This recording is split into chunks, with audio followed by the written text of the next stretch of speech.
You've gotten a lot farther than you should have. But then you haven't met Frank Horrigan either.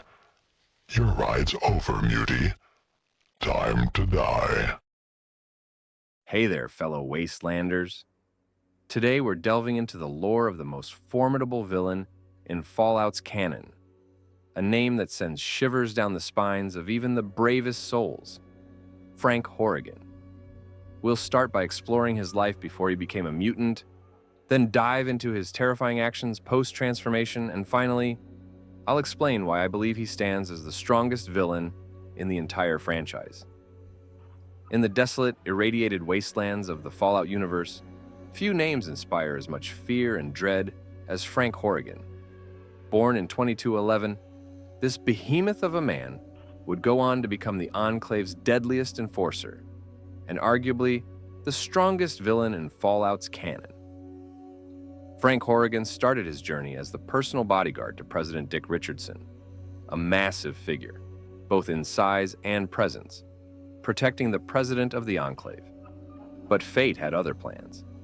A psychotic episode led to his reassignment to wasteland patrol duty, and it was during one of these patrols that Horrigan's path took a dark and twisted turn. He encountered the forced evolutionary virus at the Mariposa military base, setting the stage for his horrific transformation into a super mutant. Captured and taken to the Enclave's oil rig, Horrigan spent the next 2 years under the knife. Enclave scientists, led by the infamous Colonel Dr. Charles Curling, used him as a test subject for modified strains of FEV. He was kept under heavy sedation, only conscious for short periods that often ended in violence. The constant experimentation left him more machine than man, a unique blend of super mutant and cybernetic enhancements.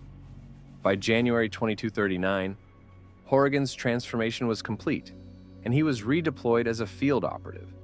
Fitted with custom power armor, powered by a supersized microfusion reactor, he became an unstoppable force.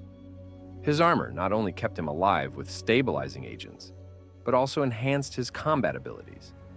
Imagine a Titan wielding a hardened composite blade for close combat and a prototype plasma gun for range devastation. Horrigan was the deadliest combatant in New California, second only to the Chosen One. Horrigan's missions were as brutal as they were critical. He executed any threats to the Enclave with ruthless efficiency. One notable incident on August 30th, 2241, I saw him mercilessly kill an elderly farmer and his family in front of the Chosen One, a mistake that would eventually cost him dearly. Kill them all. This is none of your affair. Turn around and walk away. He also killed Matthew at the San Francisco Brotherhood bunker, showcasing his unmatched brutality. And if that wasn't enough, Horrigan once punched a Deathclaw's head clean off with his fist, demonstrating his terrifying strength. In the fall of 2242, Horrigan met his match. The Chosen One, in a daring raid on Control Station Enclave, triggered a meltdown, leading to a final confrontation with Horrigan. Despite being mortally wounded and bisected at the waist, Horrigan's last act was to taunt the Chosen One before his head was blown off by the internal pressure of his failing systems. You haven't won here. You and your muty bastard friends are gonna join me in a big old mushroom cloud send-off.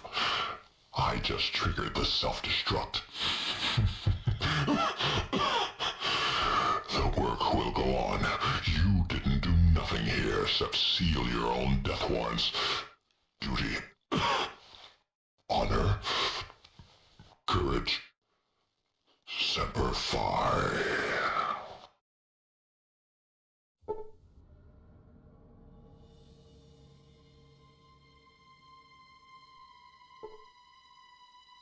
So, why do I call Frank Horrigan the strongest villain in Fallout's canon? It's simple. Horrigan boasts an astounding 9999 HP and wields two unique, normally unobtainable weapons, the end-boss plasma gun and the hardened composite blade. His immense speed and high action points allow him to attack multiple times per round, making him a formidable foe. He has a perfect 10 in every special stat, making him virtually unstoppable.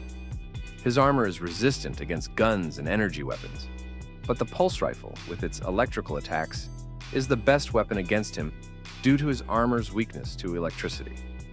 Frank Horrigan's legacy as Fallout's ultimate villain is cemented by his unmatched power, brutal efficiency, and the fear he instilled in all who crossed his path. His story is a chilling reminder of the horrors lurking in the wastelands. If you enjoyed this deep dive into Fallout lore, make sure to like, subscribe, and leave a comment if you think I left something out. And I will be seeing you in the next video.